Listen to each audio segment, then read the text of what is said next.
Russell Harmon observait la pluie glisser le long des vitres de son Penthouse, les lumières de la ville en contrebas se transformant en taches floues, comme des aquarelles qui s'effacent.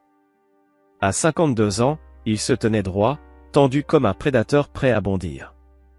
Ses cheveux poivre et sel étaient taillés avec précision, son costume coûteux impeccablement ajusté pour dissimuler la force physique qu'il entretenait avec une rigueur quasi religieuse.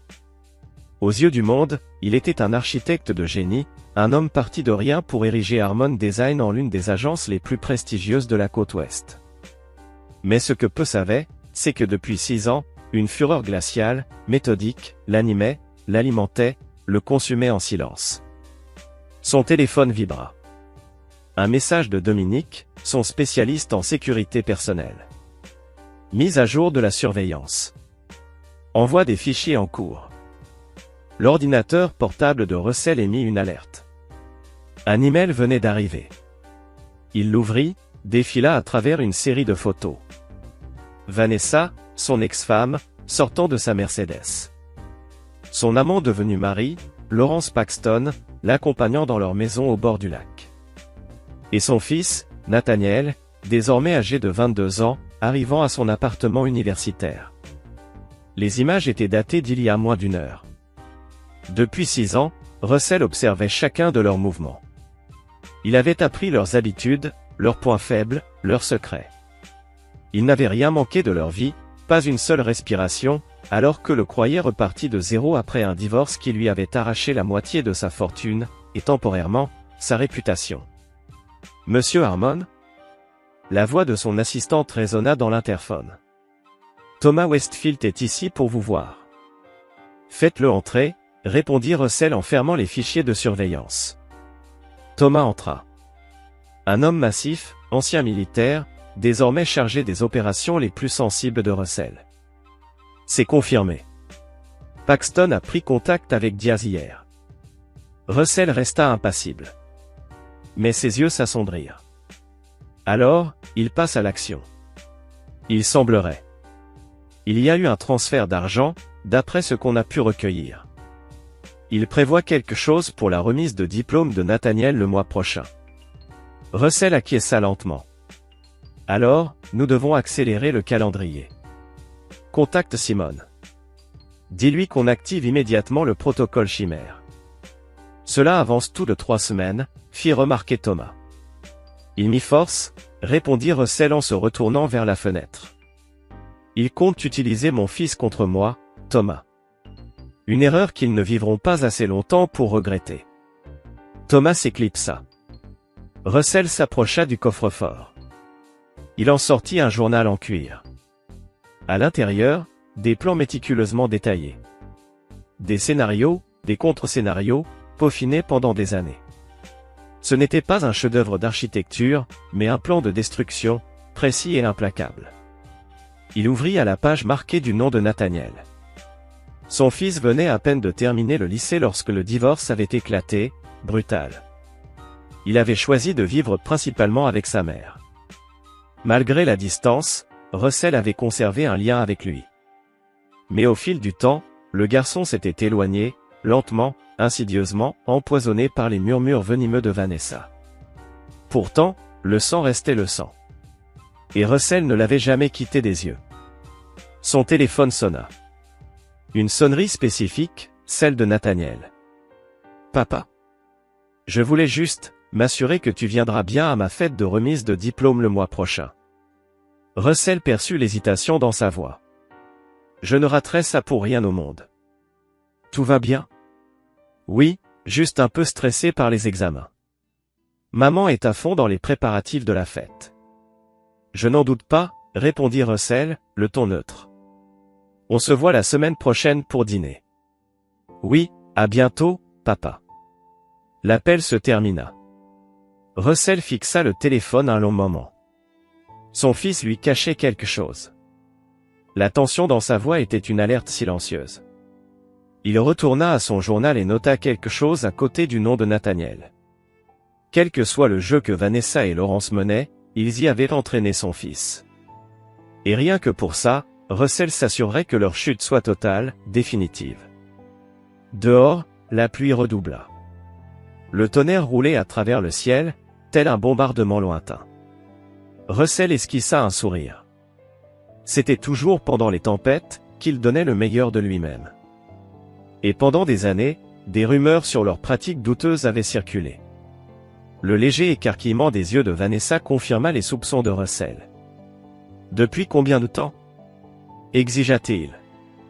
Vanessa redressa la tête, abandonnant toute apparence. 3 ans. Et ce n'est pas que du business, si c'est ce que tu veux savoir. La trahison le frappa comme un coup de poing. 3 ans. Pendant qu'ils travaillaient des journées de 18 heures pour bâtir leur avenir, elle partageait son lit et ses secrets avec un autre homme. Dehors, dit-il, d'une voix dangereusement calme. Cette maison est aussi à moi, répliqua T.L. Et quand tout ça sera terminé, j'aurai droit à la moitié de tout. Y compris ta précieuse entreprise. Russell s'avança, son contrôle lui échappant peu à peu. Tu as 30 minutes pour faire tes valises. Les essentiels. Tout ce que tu laisseras sera brûlé. Ne me menace pas, siffla T.L. J'ai des copies de tout ce qu'il me faut. Laurence a déjà les plans préliminaires de ton centre artistique. D'ici à ce que tu sortes de ce chaos, Paxton Développement aura soumis une proposition alternative à moitié prix. La nature calculée de cette trahison glaça le sang de Russell. Est-ce que Nathaniel sait que sa mère est une voleuse et une? La gifle partit vite. Mais Russell attrapa son poignet avant qu'elle ne puisse le toucher. 30 minutes, Vanessa. Ensuite, j'appelle la police. Elle arracha son bras. Ce n'est pas fini. Tu dois ton succès à mes contacts. Sans moi, tu serais encore en train de concevoir des centres commerciaux dans une ville paumée. 29 minutes, répondit-il, le visage impassible. Quand elle partit, emmenant Nathaniel avec elle, Russell ne laissa pas éclater sa colère. Il la canalisa, la concentra comme un laser. Ce soir-là, il appela Thomas Westfield, un consultant en sécurité qu'il avait rencontré via un client. Il lança ainsi la première phase d'un plan qui allait devenir complexe et minutieux. Le lendemain matin, tous ces mots de passe et protocoles de sécurité étaient changés. À la fin de la semaine, il avait demandé le divorce et entamé une contre-attaque contre la tentative de Paxton Développement de voler son projet de design. Le divorce fut sordide. Vanessa accusa Russell de violence émotionnelle, le dépeignant comme un bourreau de travail autoritaire. Sa liaison avec Laurence Paxton devint publique, mais elle la présenta comme une relation qui n'aurait commencé qu'après sa séparation avec Russell. Le tribunal lui attribua la moitié des biens du couple. Pourtant, l'équipe juridique de Russell parvint à protéger l'entreprise de ses revendications. 6 mois plus tard, elle épousa Paxton et emmena Nathaniel vivre dans leur manoir au bord du lac. Le garçon, confus et en colère, se rangea principalement du côté de sa mère, croyant à sa version des faits. Russell ne chercha pas à le contrer. Il maintint une relation courtoise avec son fils, tout en observant. Attendant. Planifiant. La tentative de Paxton Développement de saboter l'appel d'offres pour le centre artistique échoua quand Russell révéla au comité de sélection que leur proposition contenait des éléments volés. Mais certains dommages étaient déjà faits. Des portes, jadis ouvertes grâce aux relations de Vanessa, se refermèrent brutalement. Loin de l'anéantir, ce revers affermit sa détermination. Russell reconstruisit la réputation de son cabinet, projet après projet, tout en documentant méthodiquement les pratiques douteuses de Paxton Développement, et l'implication constante de son ex-femme. Mais il savait qu'une simple exposition ne suffirait pas. Laurence Paxton avait des connexions politiques qu'il avait déjà protégées. Non, Russell avait besoin de quelque chose de définitif. Quelque chose qui les détruirait irrémédiablement, sans possibilité de retour. Alors il attendit. Rassembla des preuves. Constitua des ressources. Et se prépara à saisir l'erreur fatale qu'il finirait par commettre. Ce moment arriva 5 ans après le divorce. Laurence Paxton obtint un contrat très controversé pour un projet de complexe de luxe, grâce à des méthodes entachées de pots de vin et de coercition. Russell tenait enfin le levier dont il avait besoin. Le jeu final pouvait commencer. Chapitre 3, l'invitation. Nathaniel Harmon fixa l'invitation de fin d'études qu'il tenait dans ses mains, l'estomac noué par l'angoisse. La carte gaufrée annonçait une fête en l'honneur de l'obtention de son master, organisée dans la demeure au bord du lac de sa mère et de son beau-père. L'événement était prévu dans 3 semaines. Il avait déjà envoyé une invitation à son père, mais sa mère avait insisté pour qu'il remette la seconde en main propre. « Ton père pourrait ne pas recevoir le courrier », avait-elle dit avec un sourire qui n'atteignait pas ses yeux. « Et on veut s'assurer qu'il viendra, n'est-ce pas ?» Nathaniel n'était pas dupe. Depuis le divorce, 6 ans plus tôt, il avait vu la haine de sa mère pour son père grandir, malgré ses prétentions à être passé à autre chose. Au début, il avait cru à sa version des faits, que son père était froid, contrôlant, que son ambition l'avait poussé à bout. Mais avec le temps, il avait appris à reconnaître la manipulation dans ses récits. Le portier du Penthouse le salua d'un hochement de tête. « Monsieur Harmon vous attend, Nathaniel. » L'ascenseur jusqu'au dernier étage lui laissa le temps de se composer un visage. Sa relation avec son père s'était améliorée durant l'année écoulée, à mesure qu'il discernait les incohérences dans les récits maternels. Mais une distance demeurait, qu'il ne savait comment combler. Son père ouvrit la porte avant qu'il ne frappe. Les yeux de Russell Harmon, toujours aussi perçants, ne laissaient rien passer. « Tu as l'air fatigué », constata-t-il en le guidant vers le salon où un déjeuner léger les attendait déjà. « Les examens », expliqua Nathaniel en posant l'invitation. « Maman voulait que je m'assure que tu l'as bien reçu. » Russell prit la carte, la scruta d'un air impénétrable. « J'ai reçu celle que tu as envoyée la semaine dernière. »« Je sais », elle a insisté. Ils mangèrent en silence quelques minutes avant que Russell ne reprenne la parole. « Tu sembles tendu ces derniers temps. Tout va bien ?» Nathaniel hésita. Son père avait toujours été intuitif, mentir enfant avait été presque impossible. Juste du stress lié à la remise de diplôme. Et insista Russell. Et rien, répondit Nathaniel un peu trop vite. Son père reposa sa fourchette. Fils, quoi qu'il se passe, tu peux tout me dire. Un instant, Nathaniel faillit tout lui révéler, les disputes qu'il avait entendues entre sa mère et Laurence, l'homme étrange qui rencontrait son beau-père, les allusions cryptiques à des comptes à régler. Mais la peur le retint. Les avertissements de sa mère résonnaient encore dans sa tête. Ton père utiliserait n'importe quoi contre nous. Il ne m'a jamais pardonné. Il ne le fera jamais. Ce n'est rien, insista-t-il. Juste la pression des examens. Russell n'insista pas, mais ses yeux trahissaient son inquiétude. Je suis fier de toi, Nathaniel. Un master en ingénierie environnementale à 22 ans, ce n'est pas rien. Merci, papa. Ce simple compliment le réchauffa plus qu'il ne voulait l'admettre. Une fois le repas terminé, Russell l'accompagna jusqu'à la porte. Tu sais que tu peux toujours rester ici si tu en ressens le besoin. Ta chambre est prête. Nathaniel acquiesça, même si tous deux savaient qu'il n'y avait pas dormi une seule nuit depuis le divorce. Je dois y aller, j'ai promis à maman de l'aider pour les préparatifs. Alors qu'il se retournait pour partir, son père posa une main sur son épaule. Nathaniel, si un jour tu te sens en danger ou sous pression, appelle-moi. N'importe quand. Quelque chose dans le ton de Russell le fit lever les yeux, surpris.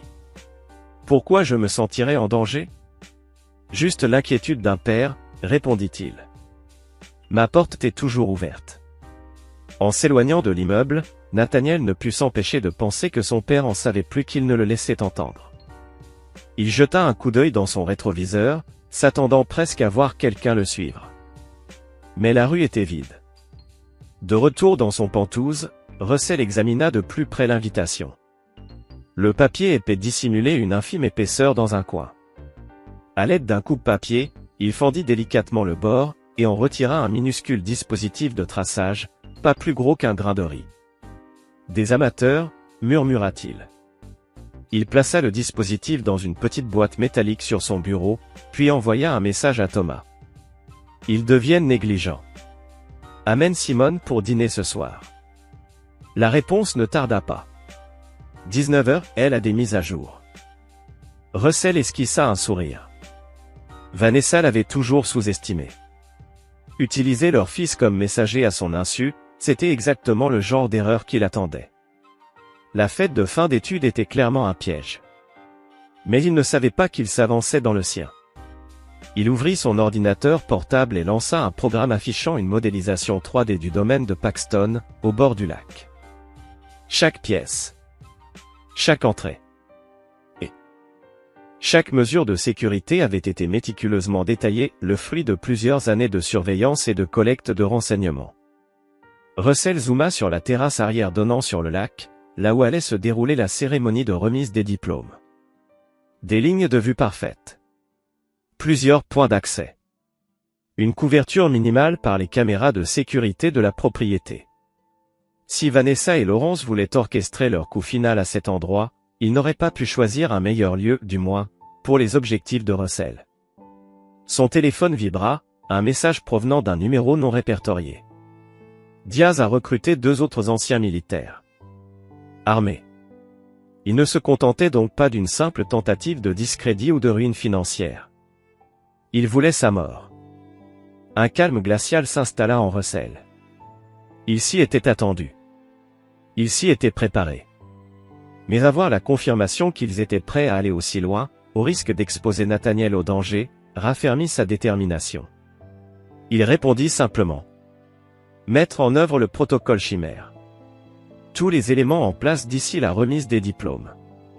Russell referma la maquette et se tourna vers la fenêtre, contemplant la ville qu'il avait contribué à façonner. Dans 3 semaines, tout allait changer.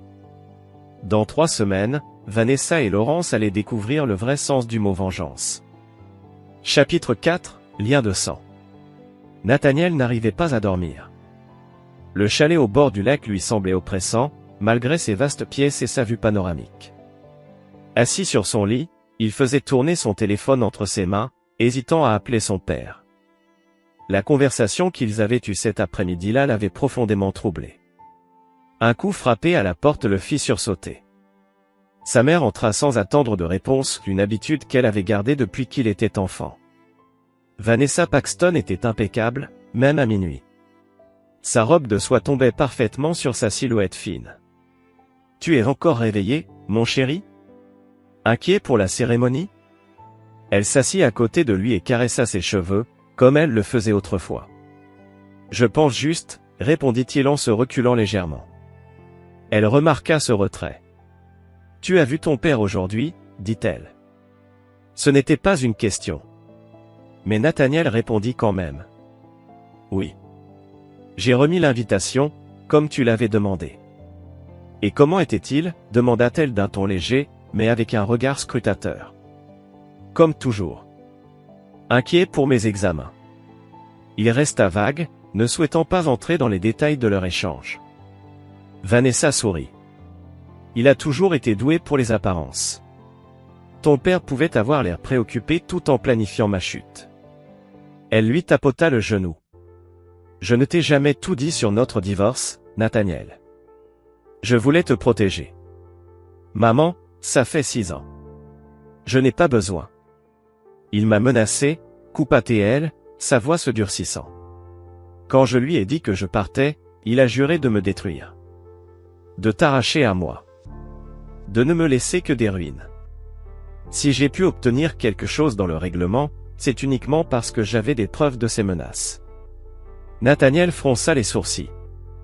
Cela contredisait tout ce qu'il avait cru reconstituer au fil des années. Papa n'a jamais dit du mal de toi devant moi. Bien sûr que non. Il est bien trop intelligent pour ça. Vanessa se leva et s'approcha de la fenêtre. Laurence et moi avons été patients. Nous lui avons laissé le temps de passer à autre chose. Mais ton père n'a jamais cessé de saper nos affaires. Il répand des rumeurs. Il tente de ruiner ce que nous avons bâti. Et quel rapport avec ma remise de diplôme ? demanda Nathaniel, frissonnant. Vanessa se retourna, son expression s'adoucit. Rien, mon cœur. Je veux juste que tu comprennes pourquoi l'ambiance pourrait être tendue lors de ta fête.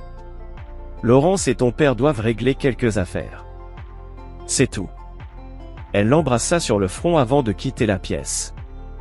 Mais ces paroles n'avaient rien fait pour apaiser l'angoisse de Nathaniel. Il attendit que ses pas s'éloignent dans le couloir, puis sortit discrètement de sa chambre et se glissa silencieusement vers le bureau de Laurence. La maison était silencieuse, seul le clapotis de l'eau du lac venait troubler la nuit. La porte du bureau était entr'ouverte. Des voix murmuraient à l'intérieur. Nathaniel se cacha dans l'ombre pour écouter. « On ne peut pas faire confiance au gamin », disait une voix masculine inconnue. « Il est trop proche de son père. » Nathaniel ne sait rien, répondit la voix grave et assurée de Laurence. Vanessa y a veillé. Il jouera son rôle sans même s'en rendre compte. Et s'il ne le fait pas? Alors il devient un dommage collatéral. Quoi qu'il arrive, Russell Harmon tombera lors de cette fête. Le sang de Nathaniel se glaça. Il avait dû faire un bruit, car les voix s'arrêtèrent brusquement. Il se précipita en arrière, se réfugiant dans une salle de bain juste au moment où la porte du bureau s'ouvrait. Le cœur battant à tout rompre, il attendit que les pas s'éloignent avant de retourner dans sa chambre. Ses mains tremblaient alors qu'il attrapait son téléphone. Il était sur le point d'appeler son père, mais il s'arrêta net. Et si sa chambre était surveillée? Il en était presque sûr maintenant. Toute alerte donnée le serait aussi à Vanessa et Laurence. À la place, il envoya un message à son colocataire. « Besoin de squatter chez toi demain. Ne dis à personne que je viens. » Il avait besoin de s'éloigner de cette maison. De réfléchir. De planifier. Quelque chose se tramait, et il avait un peu plus de 3 semaines pour tout comprendre. Le lendemain matin, Nathaniel annonça à sa mère qu'il devait retourner sur le campus pour travailler sur ses projets de fin d'année. Elle sembla réticente à le laisser partir, mais ne l'en empêcha pas. Alors qu'il s'éloignait au volant, il remarqua un SUV noir se détacher discrètement derrière lui. Il était suivi. Plutôt que de se rendre à l'université, Nathaniel conduisit jusqu'à un grand centre commercial bondé. Il se gara dans un immense parking et se mêla rapidement à la foule des acheteurs. Il acheta un téléphone prépayé en liquide, puis trouva un coin calme dans un café pour passer un appel. « Sécurité Westfield », répondit une voix féminine. « Je dois parler à Thomas Westfield », dit Nathaniel, la gorge sèche. « Dites-lui que c'est Nathaniel Harmon. » Il y eut un silence, puis Thomas prit la ligne. « Nathaniel ? C'est inattendu. Je dois voir mon père. Mais je ne peux pas aller à son appartement. On me suit. Où es-tu ? Centre commercial de Bridgeport, entrée nord. Reste là. Quelqu'un viendra te chercher dans 20 minutes. Une casquette rouge et un gobelet Starbucks. Il te dira, le professeur Wilson te transmet ses salutations. L'appel prit fin. Nathaniel se laissa tomber sur son siège, impressionné par la manière dont Thomas avait aussitôt pris le contrôle de la situation. Il n'avait pas souvent vu le chef de la sécurité de son père, mais sa réponse rapide suggérait que ce genre d'urgence n'était pas rare. 20 minutes plus tard, une femme coiffée d'une casquette rouge s'approcha. « Le professeur Wilson te transmet ses salutations », dit-elle calmement. Nathaniel la suivit dans un couloir de service, jusqu'à un quai de chargement où une camionnette de livraison les attendait. À l'intérieur, à sa grande surprise, se trouvait son père. « Papa !» Il grimpa rapidement dans le véhicule. Le visage de Russell était grave. « Tu n'es pas blessé ? » « Non. Ça va. Mais il faut qu'on parte. » La femme intervint. L'équipe du SUV fouille le centre commercial. Alors que la camionnette démarrait, Nathaniel se tourna vers son père. « Comment as-tu su que j'étais suivi ? » « Parce que je t'ai fait protéger depuis 1 an, » répondit Russell d'une voix posée. « Depuis que Laurence Paxton a établi un contact avec un homme nommé Diaz. » « Qui est Diaz ? » « Un nettoyeur. Spécialisé dans l'élimination définitive des problèmes. » Les yeux de Russell se durcirent. « Je crois que ta mère et Laurence l'ont engagé, pour me faire tuer. Et ils comptent utiliser ta fête de fin d'études pour le faire. » Nathaniel avait la nausée. « Hier soir, j'ai surpris Laurence en train de parler, » dit-il. Russell hocha la tête, sans surprise. « Raconte-moi tout ce que tu as entendu. » Alors que Nathaniel lui relatait la conversation, le visage de son père s'assombrit de plus en plus. Lorsqu'il eut terminé, Russell resta silencieux un long moment. Ils sont encore plus désespérés que je ne le pensais, dit-il enfin. Et plus imprudent aussi, t'impliquer, toi. Mais, qu'est-ce qu'ils veulent? Pourquoi ferait-il ça? Russell fixa son fils. Tu sais quoi sur le projet de complexe balnéaire de Paxton Development? Juste que c'est le plus gros projet de Laurence. Maman a dit que ça leur rapporterait des centaines de millions. Ce qu'elle ne t'a pas dit, c'est que ce projet repose sur des terres volées et des permis frauduleux. Mon cabinet l'a découvert en enquêtant sur un site voisin. Si ces informations deviennent publiques, Laurence risque des poursuites pénales et la ruine financière. Et maman? L'expression de Russell s'adoucit légèrement. Ta mère est complice. Elle a utilisé ses connexions issues de notre mariage pour les aider à obtenir les permis. Nathaniel peinait à comprendre. Qu'est-ce qu'on va faire? D'abord, te mettre en sécurité. Ensuite, nous mettrons à exécution le plan que je prépare depuis 5 ans. Tu planifies ça depuis 5 ans. Je planifie tout, répondit Russell. Ta mère et Laurence m'ont toujours sous-estimé. Ça se termine maintenant. Le van tourna sur une piste d'atterrissage privée, où un petit jet attendait. Il t'emmènera dans un lieu sécurisé, expliqua Russell. Simone t'accompagnera. Non, je veux aider, protesta Nathaniel. Tu peux aider en restant en vie, hors de leur portée, répondit Russell fermement. S'ils ne peuvent pas t'utiliser comme appât, ils devront revoir leur plan. Et c'est notre avantage. Mais la fête de fin d'études aura lieu comme prévu. Ils croiront que tu joues toujours ton rôle. Ce sera leur dernière erreur. Alors qu'ils approchaient de l'avion, Nathaniel saisit le bras de son père. Papa, je suis désolé. J'aurais dû voir ce qui se passait plus tôt. Russell le serra dans ses bras, pour la première fois depuis des années. Rien de tout ça n'est ta faute. Mais je te le promets, une fois tout ça terminé, ils ne te menaceront plus jamais. Alors que l'avion décollait, le téléphone de Russell vibra. Un message de Thomas, les hommes de Diaz ont perdu la trace. On passe à la phase 2. Russell répondit, accélère le calendrier. Ils deviennent désespérés. Chapitre 5, les conspirateurs. Laurence Paxton abattit violemment son poing sur le bureau, faisant trembler la carafe en cristal. Comment ça, vous l'avez perdu? C'est un étudiant, pas un agent secret. L'homme en face de lui, Diaz, resta impassible. Il savait qu'il était suivi. Ce qui suggère qu'il était préparé. Et sa disparition indique qu'il a eu de l'aide. Vanessa faisait les 100 pas dans le bureau, ses talons claquant sèchement sur le parquet. Russell. Ça ne peut être que lui. Il a retourné Nathaniel contre nous. Sa voix tremblait, entre rage et peur. On n'en sait rien, dit Laurence avec peu de conviction. Le garçon a peut-être juste pris peur.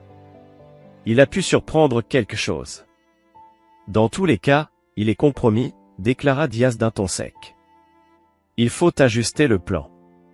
Laurence se resservit un verre de whisky. Comment?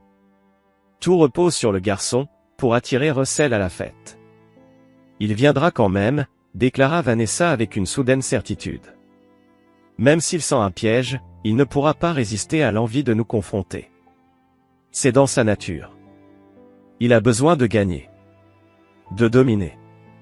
Diaz hocha lentement la tête. Alors on continue comme prévu, mais avec plus de sécurité.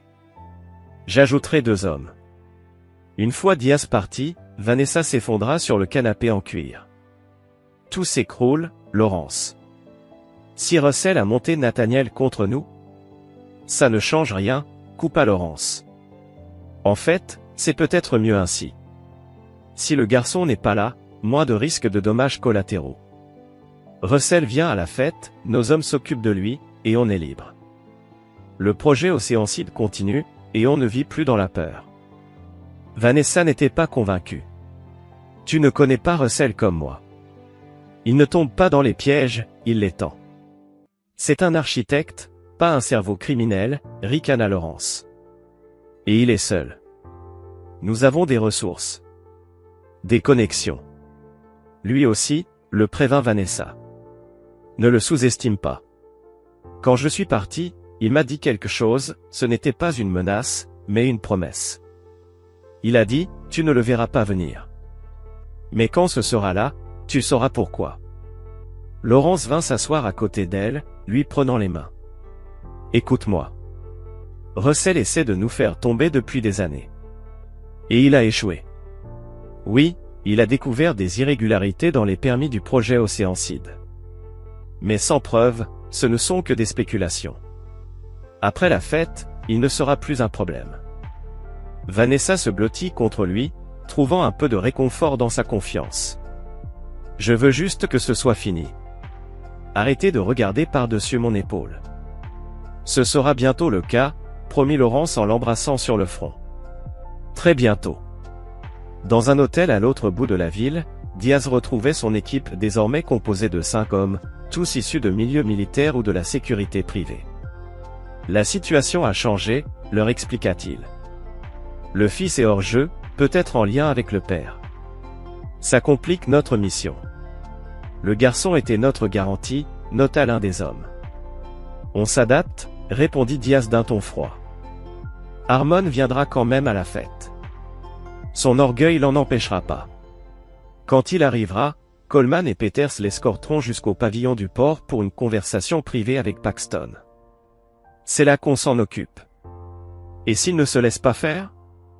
Le sourire de Diaz fut glacial. Alors on crée une diversion. Un accident tragique sur le quai, avec plusieurs victimes.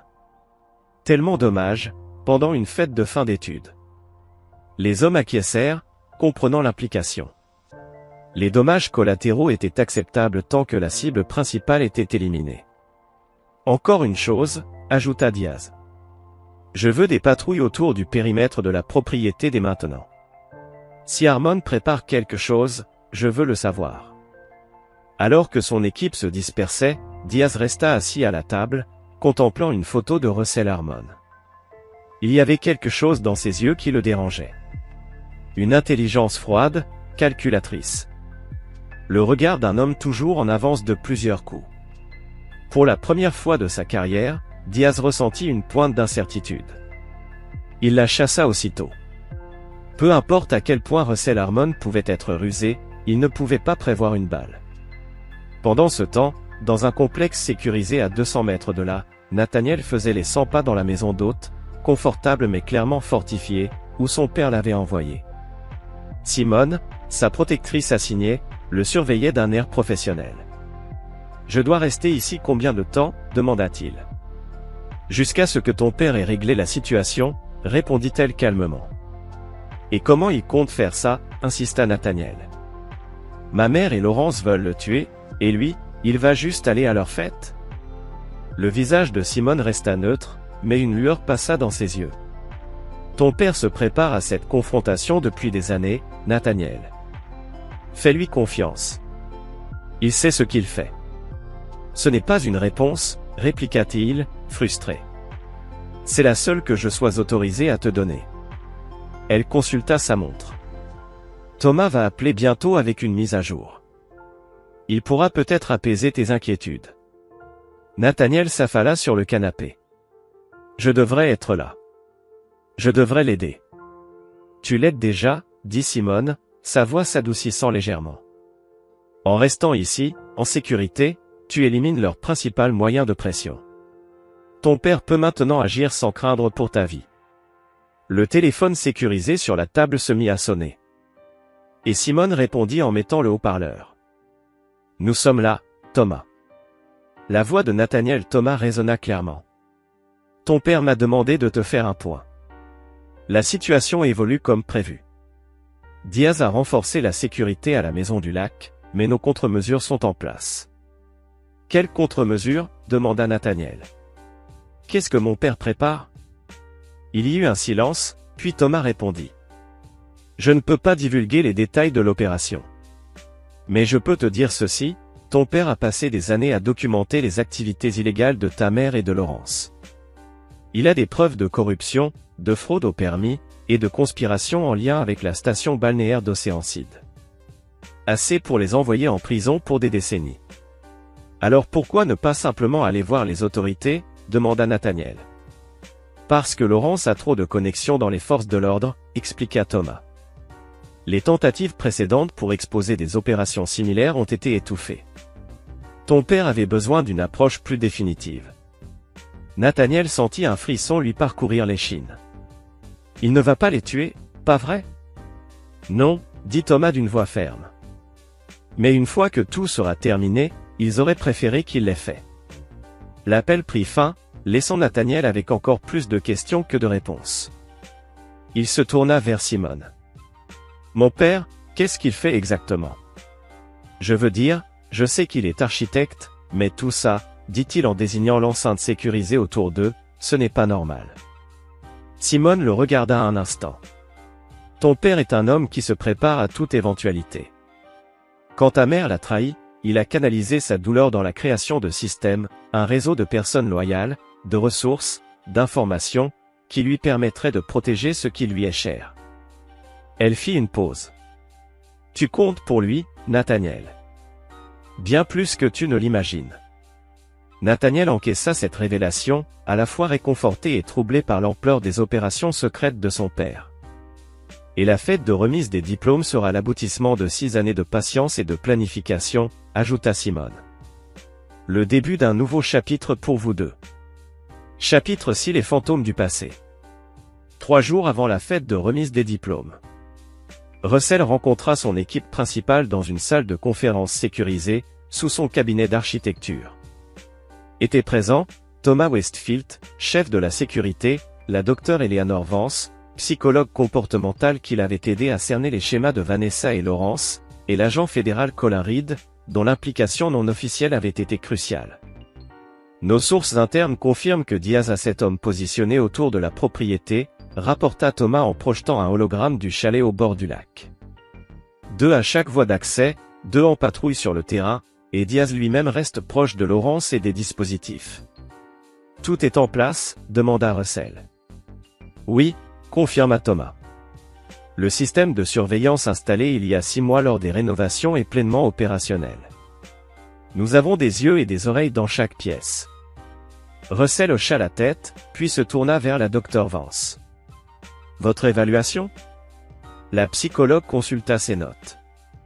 Vanessa devient de plus en plus instable. La perte de contrôle sur Nathaniel a réveillé ses angoisses d'abandon. Laurence compense par de l'agressivité et un excès de confiance. Psychologiquement, ils sont tous deux à leur point le plus vulnérable.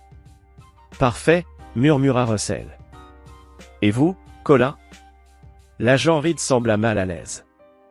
Tout est prêt de notre côté. Mais je dois réitérer que cette opération est entièrement non officielle. Si quelque chose tourne mal, le bureau niera toute implication. Rien n'ira de travers, le rassura Russell. Votre équipe recevra toutes les preuves au même moment que l'exécution de notre plan. Les connexions de Laurence ne pourront pas étouffer ça assez vite. À la fin de la réunion, Thomas resta seul avec Russell. Il y a autre chose, dit-il une fois les autres partis. Nous avons détecté une activité inhabituelle sur l'un de nos canaux de surveillance. Quelqu'un pourrait être en train de se greffer à notre système. Le visage de Russell resta impassible. Laisse-les faire. Ça pourrait être utile, qu'ils voient exactement ce que nous voulons leur montrer. Et Nathaniel? Il devient nerveux, à la planque. Qu'il y reste jusqu'à ce que ce soit terminé, dit Russell d'un ton ferme. Quoi qu'il dise ou quoi qu'il se passe, il reste protégé. Thomas acquiesça, puis hésita. Russell, je travaille avec vous depuis 6 ans. Je n'ai jamais remis en question vos méthodes ou vos motivations. Mais ce plan est proportionnel à leurs crimes, termina Russell. Ils ne m'ont pas seulement trahi, Thomas. Ils ont détruit des vies avec leurs projets immobiliers, menacé tous ceux qui se dressaient sur leur chemin. Et maintenant, ils sont prêts à me tuer, et peut-être blesser mon fils. Son regard se durcit. Il mérite ce qui arrive. Ce soir-là, Russell se tenait sur le balcon de son Penthouse, regardant les lumières de la ville scintiller comme des étoiles. Son téléphone vibra avec un message provenant d'un numéro inconnu. Il est encore temps de partir. Prends ton fils et disparais. Dernier avertissement. Il eut un sourire amer. Diaz devenait nerveux. Ce contact direct confirmait ce qu'il soupçonnait, ils avaient détecté certains de ses préparatifs, mais n'en comprenaient pas le but. Russell répondit. Je ne fuis jamais. On se voit à la fête. Il envoya le message, puis se retourna pour voir Thomas dans l'embrasure de la porte. Ils ont pris contact directement, lui dit Russell. Acte désespéré, observa Thomas. Et maintenant? Maintenant, on leur donne matière à réfléchir. Russell ouvrit un programme sur son téléphone et l'activa. Dans tout le pays, à la maison du lac Paxton, chaque appareil électronique, téléphone, ordinateur, système de sécurité afficha simultanément pendant 3 secondes la même image avant de revenir à la normale, un simple plan architectural d'une trappe. Une gifle psychologique. Son téléphone sonna presque immédiatement. Vanessa. Qu'est-ce que tu veux, Russell, dit-elle, la voix tendue, contrôlée. Juste m'assurer que tu as bien reçu ma confirmation de présence à la fête, répondit-il calmement. Je ne raterai ça pour rien au monde. Reste loin de ma maison, siffla-t-elle. Loin de ma famille. Notre fils, corrigea-t-il avec douceur. Il ne sera diplômé qu'une seule fois. Je serai là pour célébrer avec lui. Il ne veut pas de toi. Aucun de nous ne veut de toi là-bas. La voix de Russell se durcit légèrement.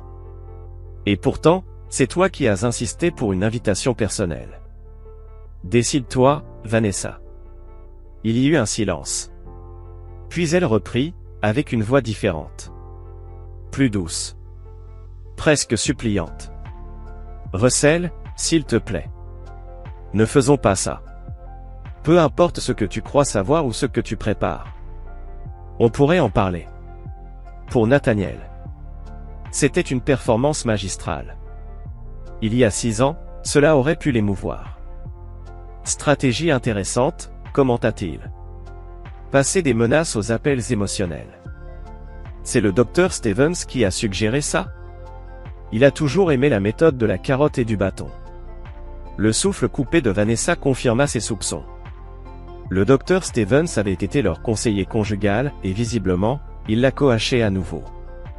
Tu nous surveilles, accusa-t-elle. Je rends juste l'appareil, répondit Russell. À samedi, Vanessa. Transmets mes salutations à Laurence et Diaz. Il raccrocha, sachant qu'il avait atteint son objectif. Ils étaient désormais déséquilibrés, incertains de ce qu'ils savaient, et surtout, de comment ils le savaient.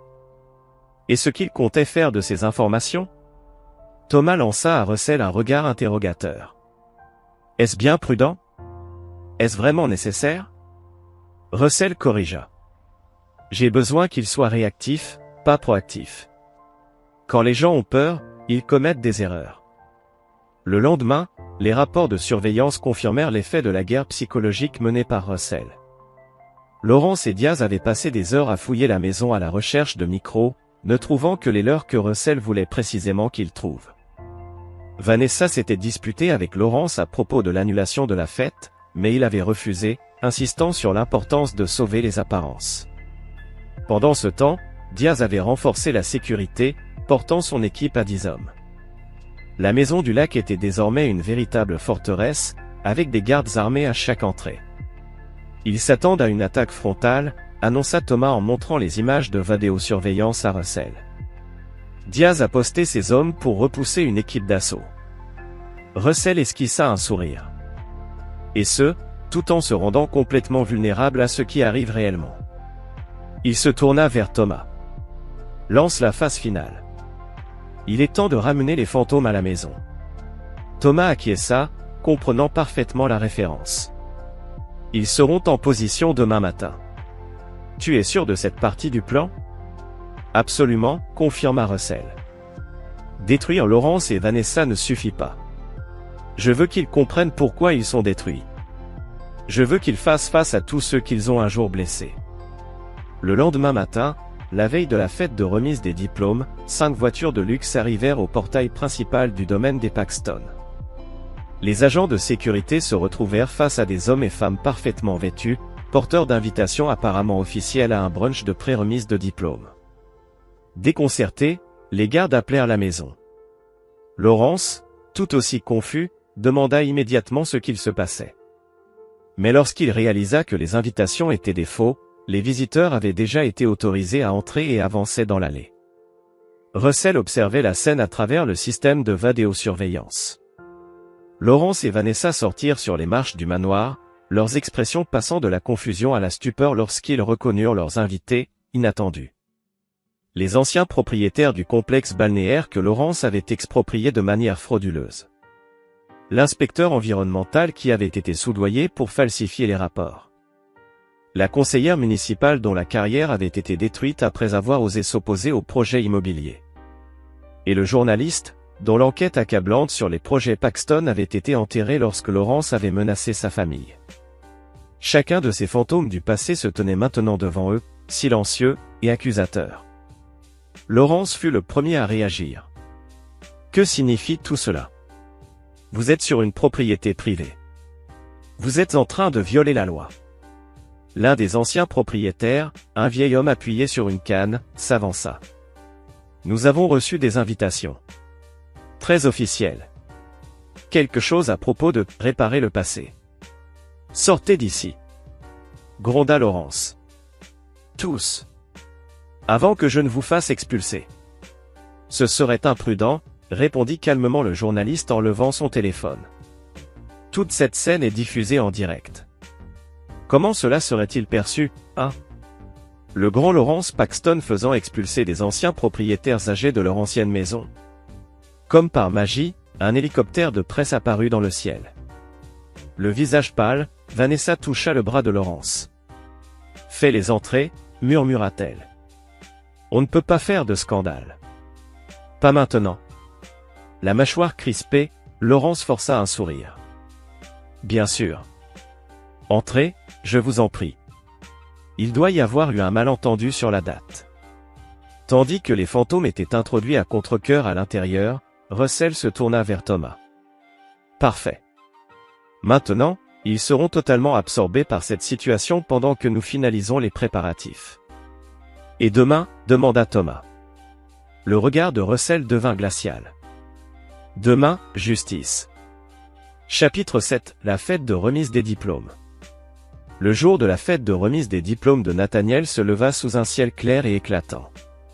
Le lac, tel un miroir, reflétait le ciel sans nuages. À midi, les premiers invités officiels commencèrent à arriver, professeurs de Nathaniel, camarades de classe, amis de la famille, tous inconscients de la tension sous-jacente à cette célébration en apparence joyeuse.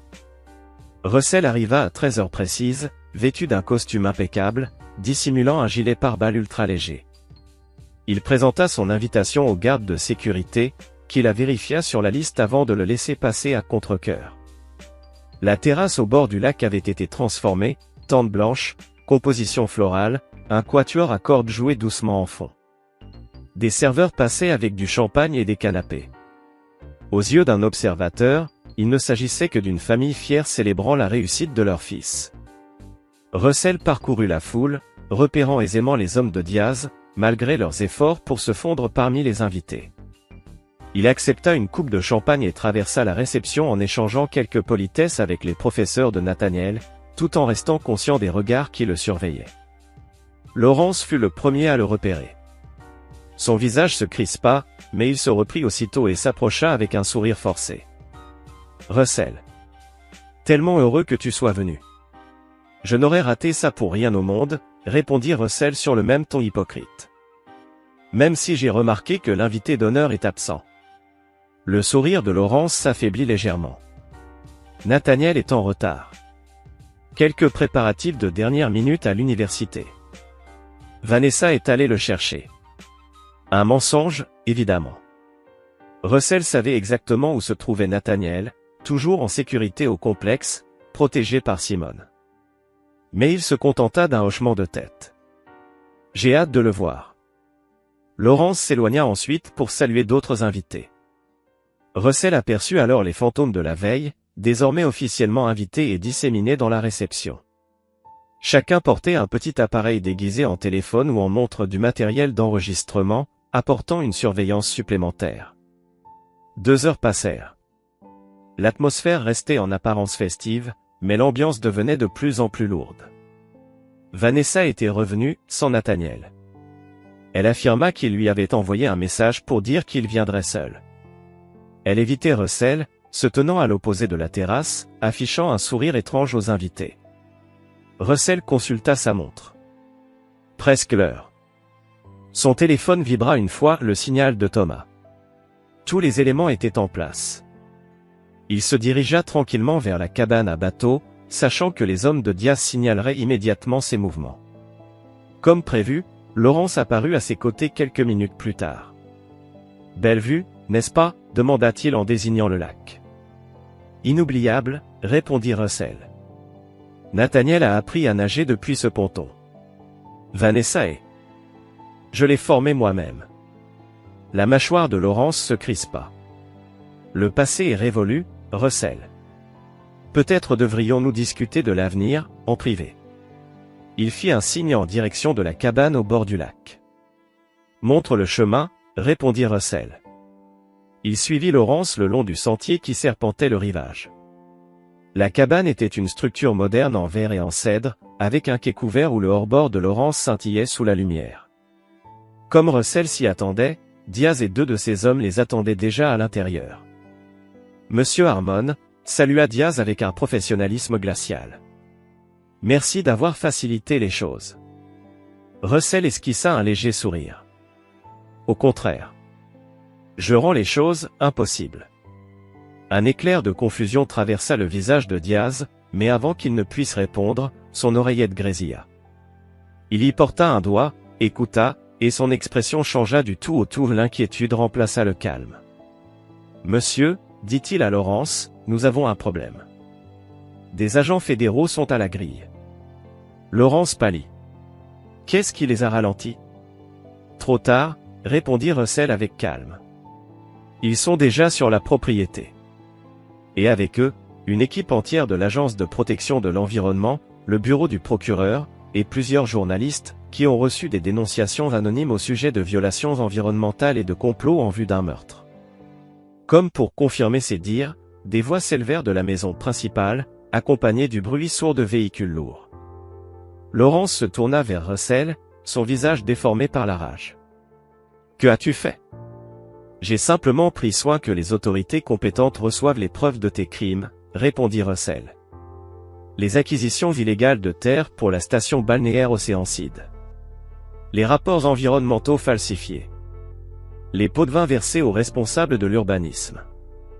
Et bien sûr, ton plan pour me faire assassiner à la fête de remise de diplôme de mon fils. Diaz dégaina son arme, la pointant sur la poitrine de Russell. Ça ne change rien. Tu ne sortiras pas vivant d'ici. En réalité, si, répondit Russell.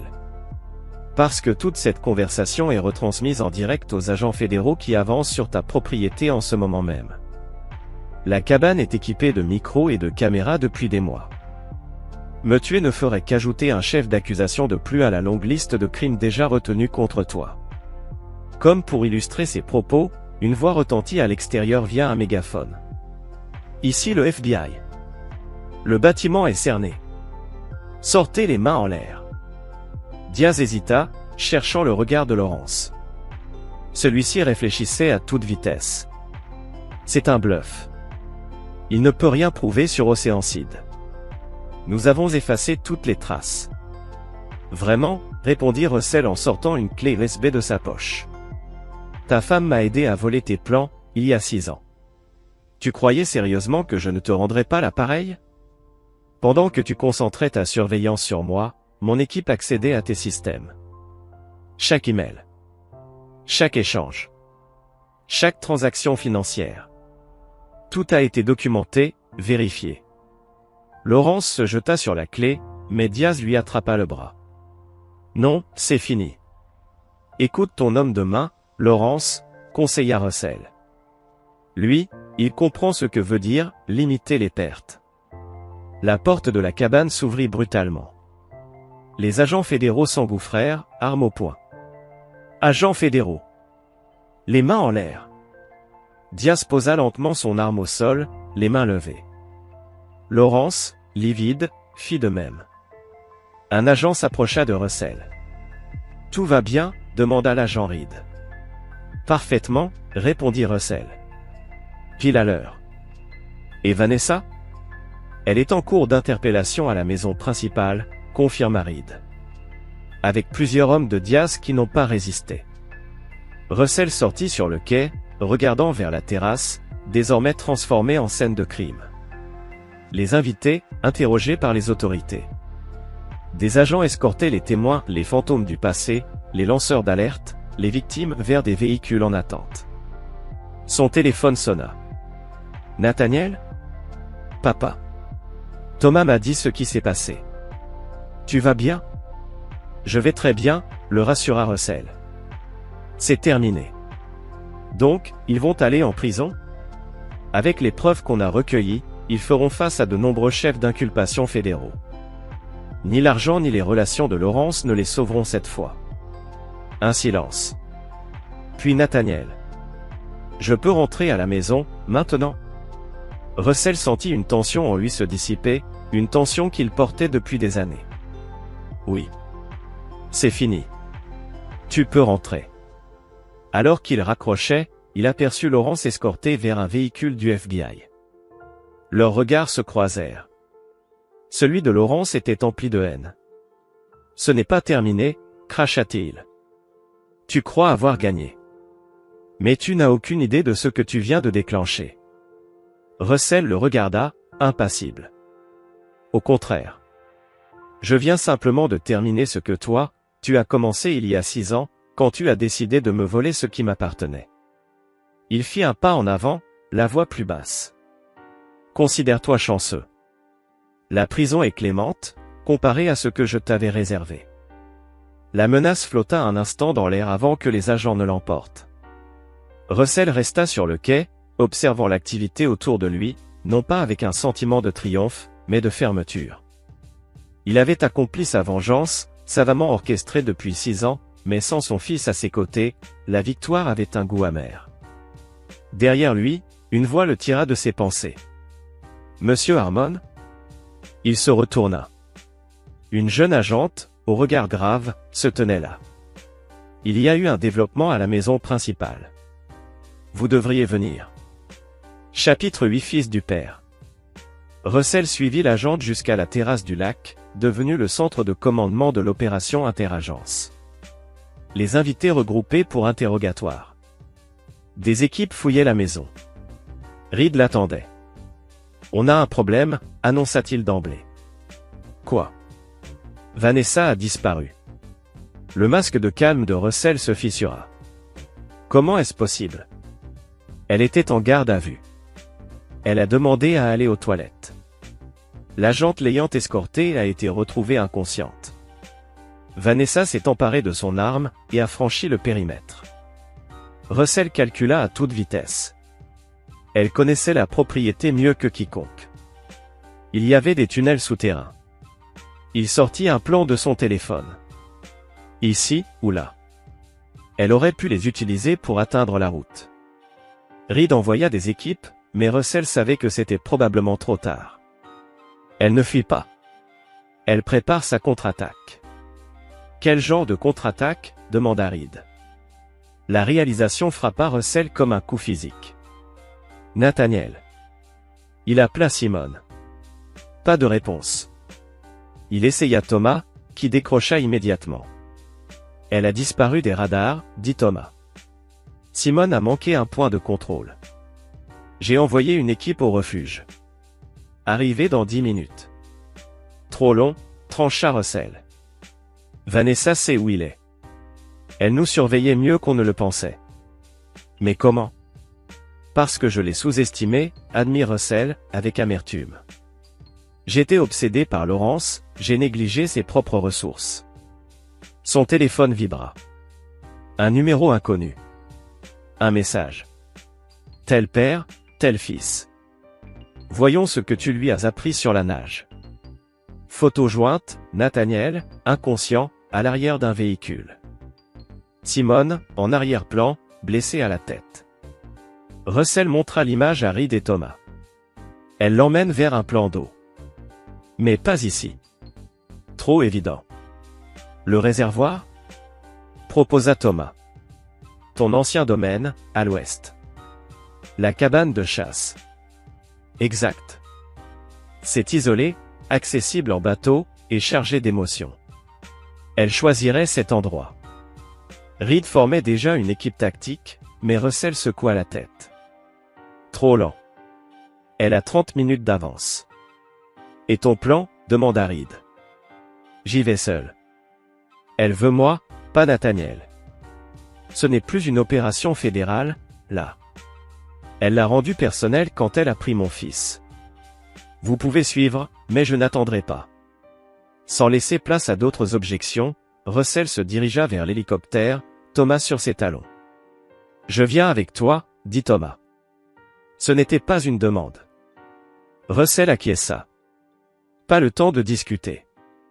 En vol, Thomas lui tendit un gilet tactique et une arme. Au cas où la diplomatie échouerait, dit-il sombrement. Le vol jusqu'au réservoir dura 18 longues minutes. D'en haut, ils virent le véhicule de Vanessa, près de l'ancien quai. Là, dit Russell, en pointant un petit bateau se dirigeant vers la cabane. Le pilote les déposa à 400 mètres. Russell et Thomas avancèrent rapidement dans la forêt. Je passe par l'arrière, murmura Thomas. Donne-moi 10 minutes. Russell hocha la tête, puis s'avança seul vers la cabane. Il resta dissimulé jusqu'au bord de la clairière. Puis il sortit à découvert, les mains bien visibles. Vanessa, appela-t-il. Je suis seul. La porte de la cabane s'ouvrit lentement. Vanessa apparut, armée. L'arme de l'agente. Ses yeux étaient fous, sa tenue de luxe sale, froissée. Lâche ton arme et pousse-la loin, ordonna-t-elle, la voix étonnamment ferme. Russell obéit. Où est Nathaniel? En sécurité. Pour l'instant. À l'intérieur. Ligoté. Mais indemne. Contrairement à ta chienne de garde. Simone, c'est ça? Elle s'est bien battue. Laisse-le partir, dit Russell d'un ton égal. C'est entre toi et moi. Ça l'a toujours été. Vanessa éclata de rire, amer. Si noble. Où était cette noblesse quand tu détruisais méthodiquement tout ce que Laurence? Et je l'ai construit pendant que tu essayais de retourner notre fils contre nous. Tu l'as fait toi-même. Répondit Russell.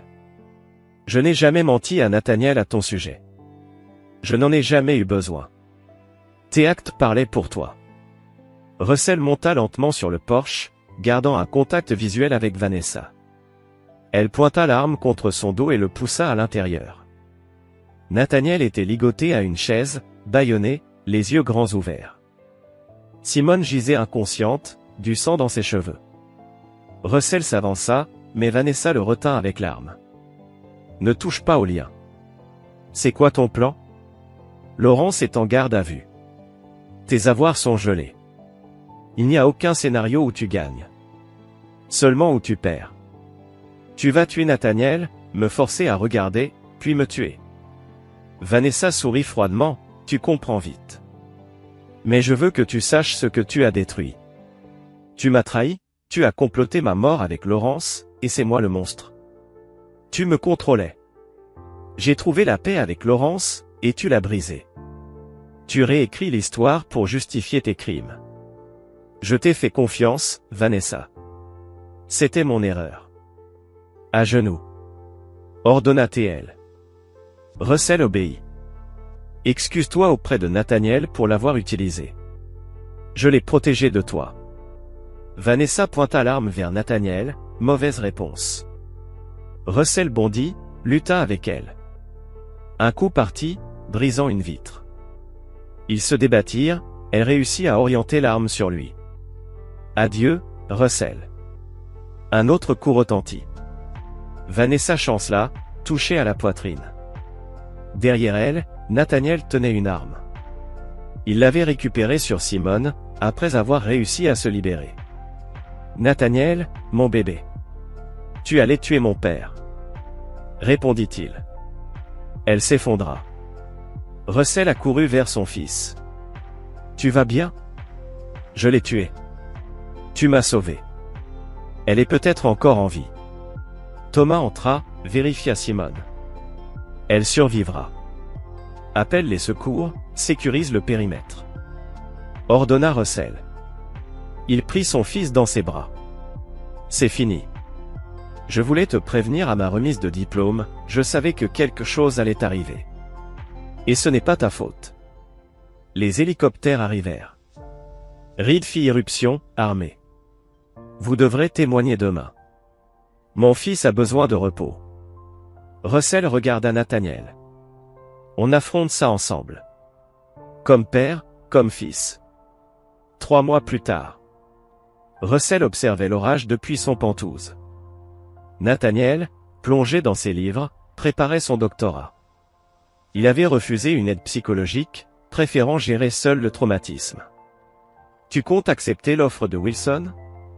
Peut-être. Mais travailler avec Maritech. Je ne veux pas d'une carrière bâtie sur du mensonge. Tu tiens à tes principes.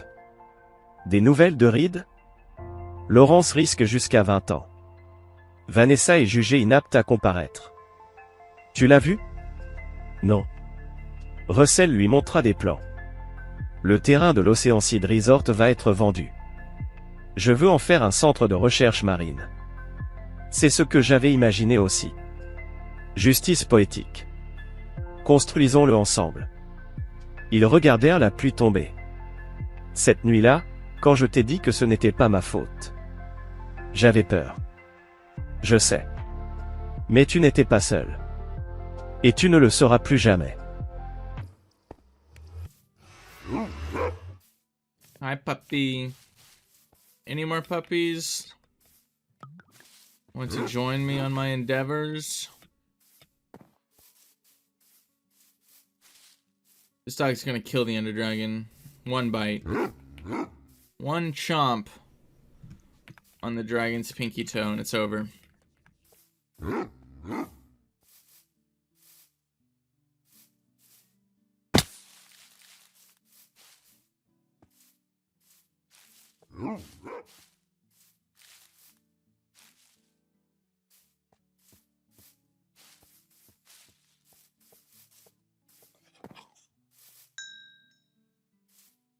Okay, regen 2 is donezo. Just keep those in there.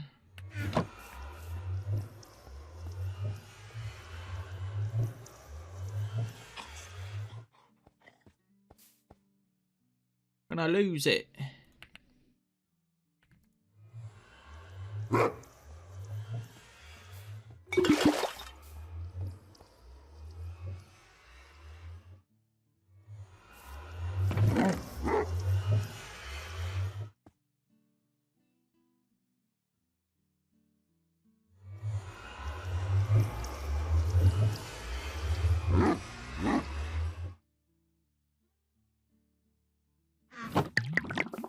Okay. Chat, this is the one! What's up, Blue Crab?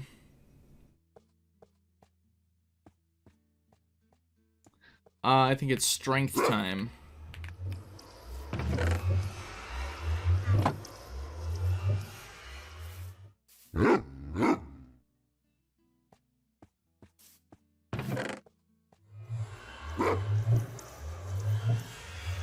Strength 2. Alright, we're almost done with the potion section. Food is still really not, like, I'm not very happy about my food situation. It's not horrible. And that's just kind of where I've been able to stagnate at, is not horrible, but could be better. It'd be cool if you could put dogs in, like, hunt mode, and they went and collected food for you.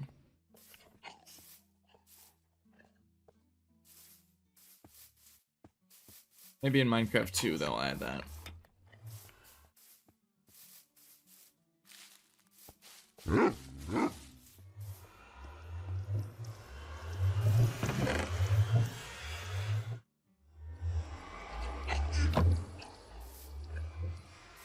Okay, we're gonna make...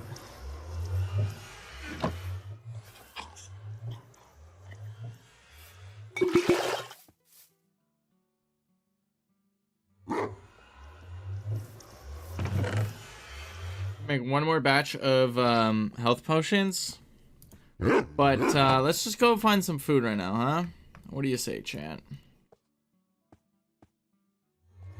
Jay Dario, what's up, man? Welcome to the stream. Thanks for watching.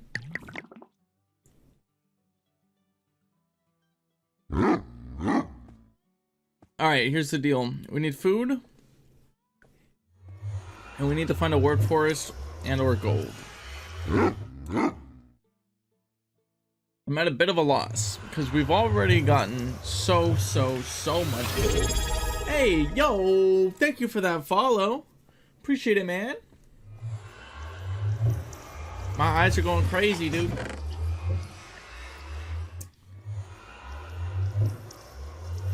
Welcome to the stream. So we're doing hardcore Minecraft, but chat can directly influence the game.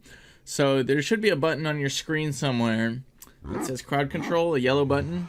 You can click on that, redeem yourself 30 free coins, and use them to redeem on some in-game effects. You can either help or harm me. Totally up to you. Every 30 minutes, those coins are going to refresh. I'll give you guys reminders on when you guys can check to refresh. And yeah, if you sub, you'll get a bonus of coins. And